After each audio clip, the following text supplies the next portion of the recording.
আসসালামু আলাইকুম সুপ্রিয় শিক্ষার্থী, অভিভাবক ও সম্মানিত শিক্ষকবৃন্দ। তো আজকে যে ক্লাসটা করতেছি সেটা হচ্ছে আগামীকালকে আমাদের রসায়ন 2 যেটাকে বলে এসএসসি ভকেশনাল এবং দাখিল সমাপনের পরীক্ষা আছে। এই পরীক্ষার জন্য এটা হচ্ছে লাস্ট এবং চূড়ান্ত সাজেশন, যেটা পরীক্ষায় 100% আসবে।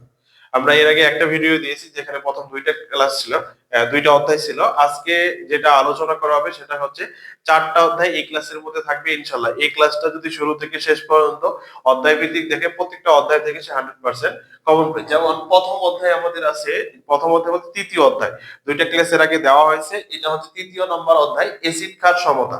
এখান থেকে প্রথম যে প্রশ্নটা আছে, পিএইচ কাকে বলে। ক খ এর জন্য আমরা যেটা বলবো ক এবং খ। ক তে থাকে হাফ মার্ক আর খ এ থাকে হচ্ছে 1 মার্ক। পিএইচ কাকে বলে, হাইড্রোজেন আয়নের ঋণাত্মক লগারিদমকে পিএইচ বলে। সেগুলো ছোট প্রশ্নগুলো তোমরা বাসায় পড়ে নেবে। পিএইচ কাকে বলে, এসিড কাকে বলে, ক্ষার কাকে বলে। যেমন এখানে আছে বিওডি ও সিওডি, এই প্রশ্নটা 100% একটা আসবে। আজকে বলে দিলাম, কালকে এই প্রশ্ন মিলাই দিবে।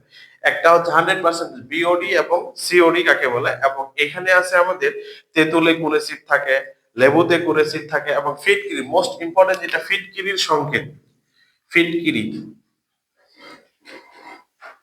ফিটকিরি এটা হচ্ছে কি পটাশিয়াম সালফেট, অ্যালুমিনিয়াম সালফেট, এটার সঙ্গে কি থাকে 24 অনু পানি। এটা হচ্ছে আমাদের ফিটকিরির সংকেত। তো হচ্ছে এই যে বিওডি সিওডি ফিটকিরির সংকেত, এবং হচ্ছে পানির পানিতে আর্সেনিকের মাত্রার মানটা কত, 0.01 মিলিগ্রাম পার লিটার। অর্থাৎ প্রত্যেক 1 লিটার পানির মধ্যে 0.01 পর্যন্ত যদি অ্যাসিড আর্সেনিক থাকে তাহলে সেটা আমরা খাওয়া যাবে, যদি এর চেয়ে বেশি থাকে তাহলে সেটা খাওয়া যাবে না। এই যে কর প্রশ্নের জন্য এগুলা এসিড ক্ষার, তারপর হচ্ছে বিওডি সিওডি, তারপর হচ্ছে তোমার তেঁতুলে কোন অ্যাসিড থাকে, তারপর হচ্ছে লেবুতে কোন অ্যাসিড থাকে। এই যে অ্যাসিড গুলা মূলত এখানে আমাদের একটা প্রশ্ন আছে, ক্ষার পানি আর হচ্ছে মৃদু পানি। ক্ষার পানি সৃষ্টির জন্য ম্যাগনেসিয়াম বা ক্যালসিয়াম যেটা আছে, ম্যাগনেসিয়াম ক্যালসিয়াম যদি পানিতে দ্রবীভূত থাকে এদেরকে বলা হচ্ছে ক্ষার পানি সৃষ্টি করে। এই ক্ষারতা দূরীকরণের জন্য আমরা ব্লিচিং পাউডার ব্যবহার করি বা হচ্ছে ক্লোরিনেশন পদ্ধতি ব্যবহার করা হয়। তাহলে এই ক নাম্বারের জন্য আমরা এগুলো করতে পারি। খ এর জন্য যে প্রশ্নটা আছে সেটা হচ্ছে বিশুদ্ধ সালফিউরিক অ্যাসিড, বিশুদ্ধ সালফিউরিক অ্যাসিড অ্যাসিড ধর্ম প্রদর্শন করে না কেন? কারণ হচ্ছে বিশুদ্ধ সালফিউরিক অ্যাসিড H2FSO4 যেটা বিশুদ্ধ সেটাতে আয়নিক অবস্থায় থাকে না। সহজ কথা সেটা হচ্ছে, অর্থাৎ প্রোটন প্রদান করে না, ফলে আয়নিক অবস্থায় থাকে না, এই জন্য অ্যাসিড ধর্ম প্রদর্শন করে না। সবচেয়ে মোস্ট ইম্পর্টেন্ট যেটা প্রশ্ন গ বা ঘ এর জন্য, গ নাম্বার বা ঘ নাম্বার, যেমন হচ্ছে অ্যামোনিয়াম ক্লোরাইড। অ্যামোনিয়াম ক্লোরাইড এটা যদি ক্যালসিয়াম অক্সাইডের সাথে বিক্রিয়া করে, এই প্রশ্নটা অনেকবার আসে। এটা যদি এটার সঙ্গে বিক্রিয়া করে তাহলে কি উৎপন্ন করে, উৎপন্ন করে ক্যালসিয়াম ক্লোরাইড প্লাস অ্যামোনিয়া, আর উৎপন্ন করে হচ্ছে পানি। এটাকে যদি ক্যালসিয়াম ক্লোরাইড আর হচ্ছে অ্যামোনিয়াম ক্লোরাইড আর হচ্ছে ক্যালসিয়াম অক্সাইড, এই বিক্রিয়াটা একটাই বিক্রিয়া এখানে, অ্যামোনিয়াম ক্লোরাইড আর হচ্ছে ক্যালসিয়াম অক্সাইড, এটাকে বিক্রিয়া করলে পাওয়া যাবে ক্যালসিয়াম ক্লোরাইড, অ্যামোনিয়া আর হচ্ছে পানি। এটাকে যদি এইটাকে এই অ্যামোনিয়ার জলীয় দ্রবণটা, প্রশ্ন আসে অ্যামোনিয়ার জলীয় দ্রবণটা হচ্ছে ক্ষার ধর্মী। তাহলে অ্যামোনিয়ার সাথে যদি আমরা পানি যোগ করি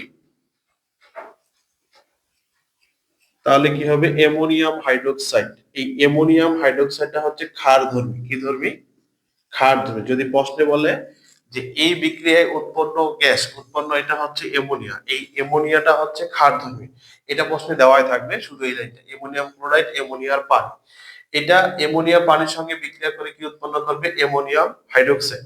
গত ক্লাসে আমরা যেটা শিখছি এটা হচ্ছে ক্ষার, ক্ষার সমূহ এসিডের সাথে বিক্রিয়া করে কি উৎপন্ন করে, লবণ আর পানি। তাহলে এটা যদি ক্ষার হয় অ্যামোনিয়াম হাইড্রোক্সাইড, তাহলে এটা অ্যাসিডের সাথে বিক্রিয়া করবে HCl, যদি বিক্রিয়া করে তাহলে অ্যামোনিয়াম ক্লোরাইড, আবার কি উৎপন্ন হয়, পানি। অ্যামোনিয়াম ক্লোরাইড এটা কি হলো, অ্যাসিড ধর্ম প্রদর্শন করছে। এখানে ক্ষারের সাথে অ্যাসিড বিক্রিয়া করে লবণ আর পানি উৎপন্ন হয়। এটা হচ্ছে মোস্ট ইম্পর্টেন্ট এই অধ্যায়ের জন্য। ঘ নাম্বার গ এবং ঘ এর জন্য এটা হচ্ছে মোস্ট ইম্পর্টেন্ট। দ্বিতীয় হচ্ছে তোমাদের ক্ষার পানি, মৃদু পানি, এবং হচ্ছে সালফিউরিক অ্যাসিড অ্যাসিড ধর্ম প্রদর্শন করে কিনা। আর ছোট প্রশ্ন যেগুলো দিছি যে অ্যাসিড, ক্ষার, বিওডি সিওডি, তেঁতুলে কোন অ্যাসিড থাকে, লেবুতে কোন অ্যাসিড থাকে, এরপরে ফিটকিরি সংকেত, পিএইচ কাকে বলে। মোস্ট ইম্পর্টেন্ট পিএইচটা আমাদের বিশুদ্ধ পানির পিএইচ এর মানটা হচ্ছে 7, যেটা আমরা গ্রহণ করতে হবে। এবার দ্বিতীয় অধ্যায়ে আলোচনা করব। পরবর্তী অধ্যায় যেটা আছে এটা হচ্ছে খনিজ সম্পদ, ধাতু ও ধাতু। এই অধ্যায়টা হচ্ছে 100% ইম্পর্টেন্ট, কারণ এই অধ্যায় থেকে আমাদের একটা প্রশ্ন আসবে। এই অধ্যায় থেকে খ বিভাগে একটা প্রশ্ন দিবে, দুইটা প্রশ্ন দিবে, সেখান থেকে একটা আমাদেরকে দিতে হবে। এর মধ্যে 6টা প্রশ্নের মধ্যে যেটা আছে খনিজ কাকে বলে, খনিজ সম্পদ কি, সেটা হচ্ছে আকরিক কি, এবং হচ্ছে খনিজ মল, ম্যাগমা, ব্রাশ, এবং হচ্ছে অলিয়াম। অলিয়াম কোনটা? এর আগের অধ্যায়ে আমরা সালফিউরিক অ্যাসিডের প্রস্তুত দেখছিলাম, যদি কেউ না দেখে থাকো তাহলে দেখো। সালফিউরিক অ্যাসিড H2SO4, সালফিউরিক অ্যাসিডের সঙ্গে সালফার ট্রাইঅক্সাইড যদি যুক্ত করা হয় তাহলে কি হবে? H2S2O7, এটার নাম হচ্ছে অলিয়াম। কেউ যদি লিখতে না পারো শুধু লিখে দাও H2S2O7 কে অলিয়াম বলে, অথবা ধূমায়মান সালফিউরিক অ্যাসিড কে কি বলা হচ্ছে? অলিয়াম। এই হচ্ছে অলিয়ামের সংকেত। Brush, magma. ম্যাগমা হচ্ছে ভূপৃষ্ঠের নিচে যে শিলাস্তর থাকে, এই শিলাস্তর যখন উত্তপ্ত অবস্থায় থাকে, এই উত্তপ্ত অবস্থাটাকে বলে ম্যাগমা। খনিজ মল, খনি থেকে, মাটির নিচ থেকে যে সকল সম্পদ আহরণ করা হয় যেগুলো মূল্যবান, এদেরকে বলা হচ্ছে খনিজ সম্পদ। আর এই মূল্যবান সম্পদের সাথে কিছু কি থাকে? ময়লা থাকে, এদেরকে বলা হচ্ছে খনিজ মল। আর যেগুলা মাটির নিচে যাই পাওয়া যাবে, ধাতু ও ধাতু, সবগুলোকে বলা হচ্ছে খনিজ, সবগুলাকে বলা হচ্ছে খনিজ আর সম্পদ। আর যেটা মূল্যবান সেটাকে বলা হচ্ছে আকরিক। তাহলে খনিজ, মাটির নিচে যাই পাওয়া যাবে সবাই খনিজ, কিন্তু যেগুলো মূল্যবান সেগুলোকে বলা হচ্ছে আকরিক। তাহলে সকল খনিজই কিন্তু আকরিক না, যেগুলো মূল্যবান শুধু সেগুলোই আকরিক, যেগুলো মূল্যবান না সেগুলোকে আকরিক বলা যাবে না। অর্থাৎ এই প্রশ্নটা আমাদের আছে, সকল খনিজ, সকল আকরিকই খনিজ, কিন্তু সকল খনিজ আকরিক নয়। এই প্রশ্নের উত্তর এটার মধ্যেই দেওয়া আছে। তাপ জারণ পদ্ধতি যেটা আমাদের দেওয়া আছে, এই তাপ জারণ বলতে অক্সিজেনের সঙ্গে বিক্রিয়া, যেমন জিঙ্ক সালফেট, জিঙ্ক সালফেট অক্সিজেনের সঙ্গে বিক্রিয়া করে উৎপন্ন করবে জিঙ্ক অক্সাইড আর হচ্ছে সালফার ডাই অক্সাইড। যদি জিঙ্ক, যেমন হচ্ছে আমাদের একটা প্রশ্ন আসবে এখানে, এই অধ্যায়ের প্রশ্নগুলো খুব একটু মনে হচ্ছে টাফ হয়, গ এবং ঘ এর আনসার গুলো লিখতে গেলে। সেটার জন্য তোমরা কি করবে, সেটা হচ্ছে মোস্ট ইম্পর্টেন্ট আইডিয়া, যেটা অধ্যায়টা দু একবার ভালো করে পড়বে। পড়ার পর যতটুকু থাকে, যেমন হচ্ছে খনি থেকে যে সকল সম্পদ আহরণ করা হয়, এটাকে 4টা পদ্ধতিতে কি করা হয়? নিষ্কাশন করা হয়। ফেনা ভাসমান পদ্ধতি, চূর্ণ বিচ্ছিন্নকরণ পদ্ধতি, এরপর হচ্ছে চৌম্বকীয় পদ্ধতি, তাপ জারণ পদ্ধতি, এই পদ্ধতি বা সবিজারণ পদ্ধতি। এই যেমন যার মধ্যে একটা আলোচনা করা হয়েছে ধাতু নিষ্কাশন একটি বিজারণ প্রক্রিয়া। অর্থাৎ এর আগের অধ্যায়ে যে কার্বনের জারণ বিজারণ বিক্রিয়া পড়ানো হয়েছিল, ঠিক এই দেখো জিঙ্ক অক্সাইড, জিঙ্ক অক্সাইড কার্বনের সাথে বিক্রিয়া করে কি উৎপন্ন করে? জিঙ্ক উৎপন্ন করে, আর হচ্ছে কার্বন অর্থাৎ এই ধাতুটাই, এই যে জিঙ্কটাই হচ্ছে আমাদের ধাতু নিষ্কাশন। তবে জিঙ্কের দরকার আমার, অক্সিজেনের দরকার নেই, কিন্তু জিঙ্কের সাথে কি ছিল? অক্সাইড। একটা আছে ধাতু নিষ্কাশন অধ্যায়। তোমরা এই অধ্যায়ের জন্য আমি বলি, এই অধ্যায়ে 5 মার্ক লাগবে না, এই অধ্যায়ে যদি 4 মার্ক কেউ পেতে চাও তাহলে কি করতে হবে? ক আনসার করো, খ এর আনসার করো, আর গ নাম্বারের জন্য এই যে ধাতু নিষ্কাশন আর যে কয়েকটা পদ্ধতি আছে, ফেনা ভাসমান পদ্ধতি, চৌম্বকীয় পদ্ধতি, চূর্ণ বিচরণ পদ্ধতি, এই পদ্ধতিগুলো পড়ে নিলে এই অধ্যায় থেকে আর মনে হয়, আমার মনে হয় কিছু লাগবে না, কিছুই লাগবে না। এই অধ্যায়ে হয়তো 5 মার্ক আনসার করা না গেলেও 4 মার্ক আনসার করা যাবে। তো এই অধ্যায়টা ভালো করে দেবে। এবার আমরা পরবর্তী অধ্যায়ে দেখব খনিজ সম্পদ জীবাশ্ম, যেটা সেটা হচ্ছে,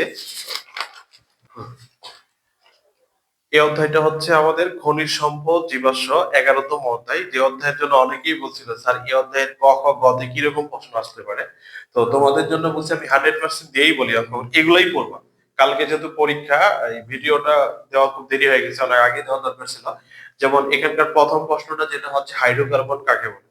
কার্বন এবং হাইড্রোজেন দ্বারা গঠিত যৌগ সমূহকে হাইড্রোকার্বন বলে। এক মার্কে এই এক লাইনে আনসার শেষ।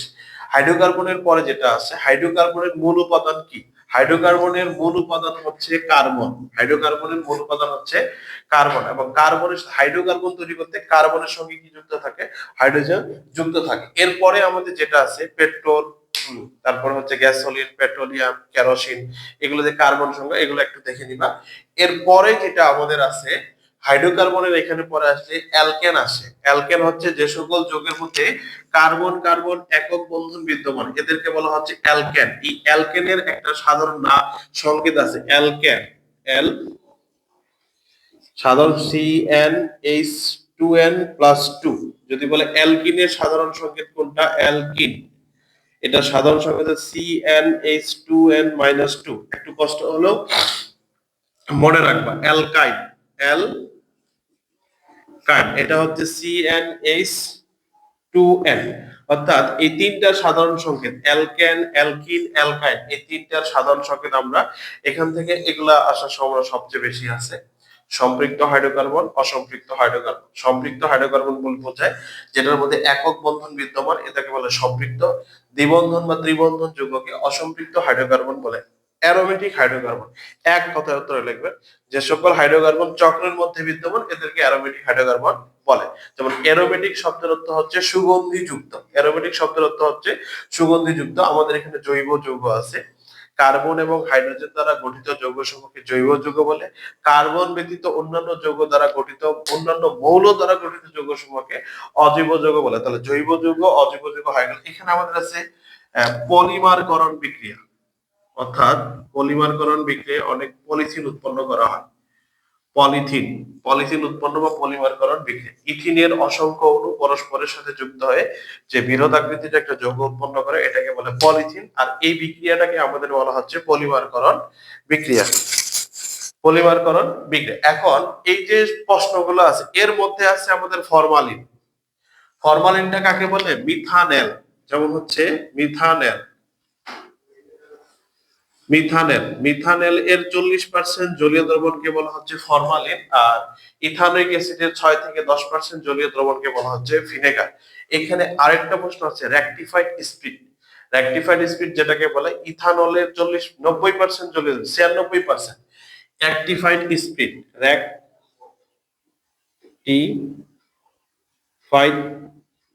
স্পিড ইথানলের 96% জলীয় দ্রবণ।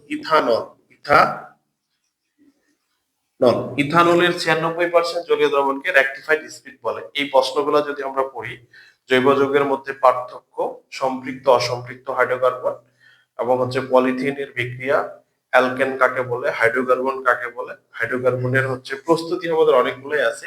মোটামুটি এই অধ্যায়ে রাসায়নিক বিক্রিয়া অনেকগুলো আছে, ফলে যেটা পড়া তোমাদের জন্য কষ্টকর। তা আমি কিছু রাসায়নিক বিক্রিয়া তোমাদের সঙ্গে আলোচনা করতেছি যেটা খুব সহজ হবে। অ্যালকেন অপেক্ষা অ্যালকিন সক্রিয় কেন? খুব সহজ, একবারে লিখবা। জিন্দেগিতে যদি একদিন পড়ো, এই আজকের পড়াটাই শেষ। অ্যালকেন হচ্ছে একক বন্ধন যুক্ত, ফলে বন্ধনগুলো কি হয়? শক্তিশালী। আর অ্যালকিন হচ্ছে দ্বিবন্ধন যুক্ত, বন্ধনগুলো হয় কি? দুর্বল। এই জন্য অ্যালকেনের চেয়ে অ্যালকিনটা কি হয়? অধিক সক্রিয় হয়। এরপরে আমরা কিছু রাসায়নিক বিক্রিয়া দেখবো। যেমন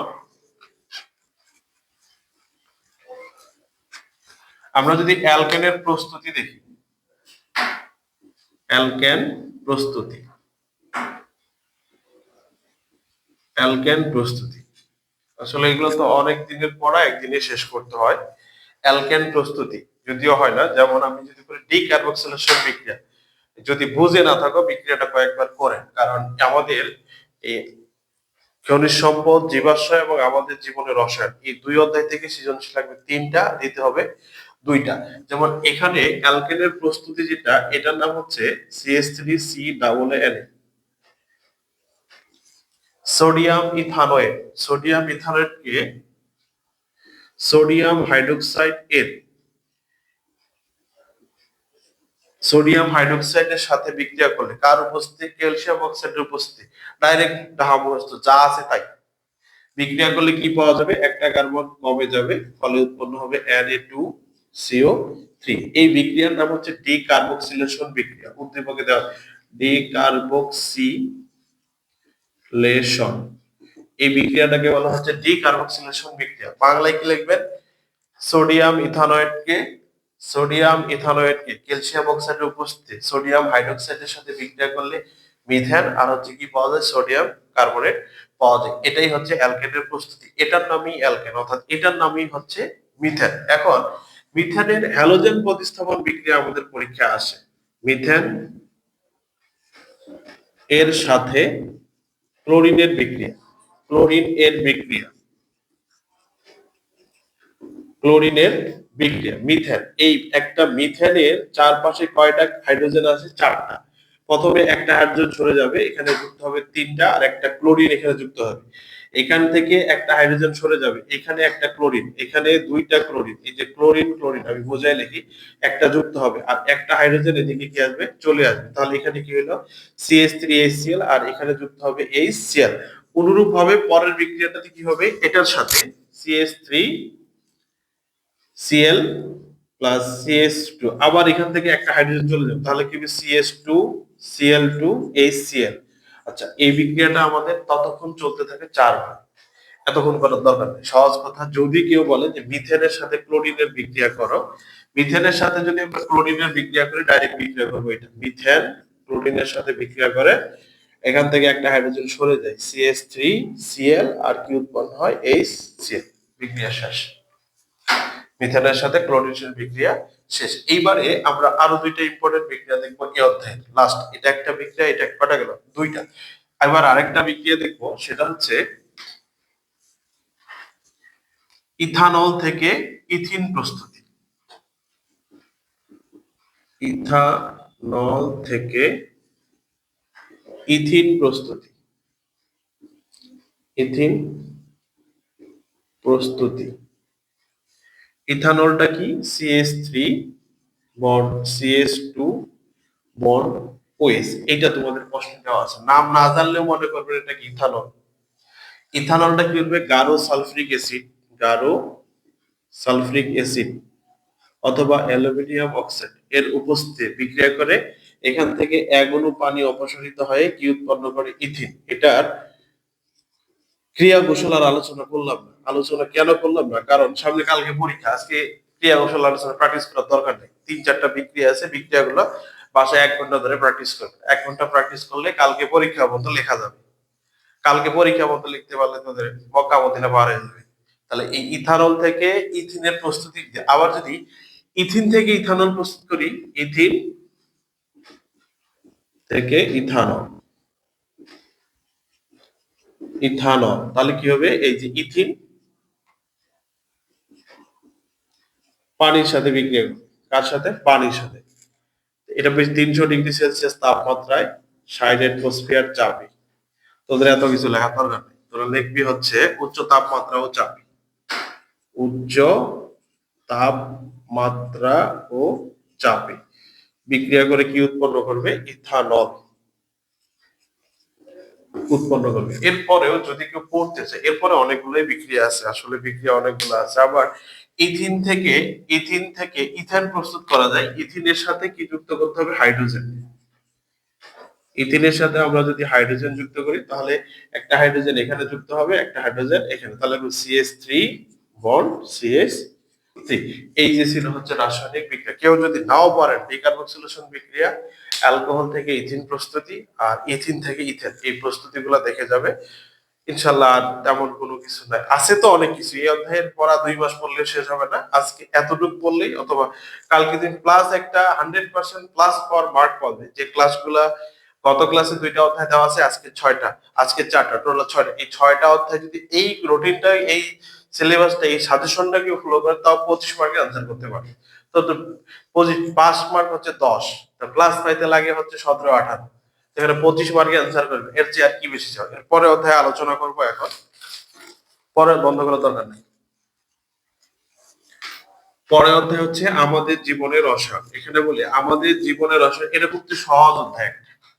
এখান থেকে অবশ্যই ভালো করে পড়তে হবে। যদি 11 অধ্যায় কেউ ভালো করে না পড়ে, এই অধ্যায়টা ভালো করে পড়তে হবে।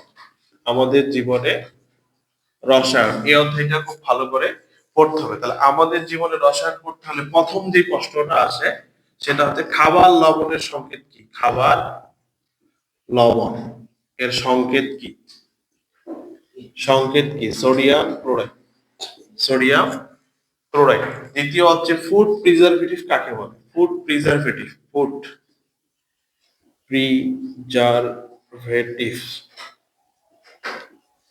ফুড প্রিজারভেটিভস কোনগুলো, খাদ্য সংরক্ষণে যে সকল বস্তু ব্যবহার করে এদেরকে বলে ফুড প্রিজারভেটিভস। তারপরে বলা হচ্ছে ফরমালিন কাকে বলে, ফরমালিন তো বললাম, মিথানলের 40% জলীয় দ্রবণকে ফরমালিন বলে। এরপরে আছে টয়লেট ক্লিনারের মূল উপাদান কি,